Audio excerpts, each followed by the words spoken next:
एक एक अनानास से गई एक गर्भवती हथनी की जान। एक हथनी थी और उसे बहुत भूख लगी थी। उस हथनी के पेट में बच्चा था जो कुछ महीनों में जन्म लेने वाला था।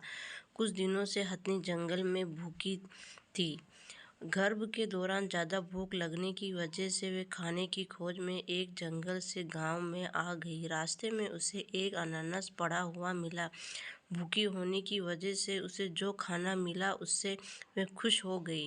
जैसे ही उसने अनानास खाया उसके मुंह में अनानास फट गया। इसी वजह से वे गर्भवती हथनी का मुंह जल गया और दर्द के मारे वे चिल्लाने लगी। बेचारी हथनी से तड़प रही थी। उसके साथ यह क्या हो रहा है उसे खुद समझ नहीं आ रहा था। उस हथनी को ये मालूम नहीं था कि जिस अनानास को वे खा रही थी वे अनानास असल में फटाकों से भरा हुआ था, जिसे किसी इंसान ने जंगली जानवर को खेत से भगाने के लिए रख दिया था। पर उस हथनी को क्या पता था कि कोई अनानास में बारूद से भरा हुआ फटाका भी रख सकता था। वह तो भूख की वजह से उसे देखते ही खा गई और इसी वजह से हथनी का मुंह पूरा जल गया। हथनी दर्द से इधर उधर भटक रही थी, मगर वह चाहती तो दर्द के मारे गांव के लोगों को नुकसान पहुंचा सकती थी, लेकिन उसने ऐसा नहीं किया।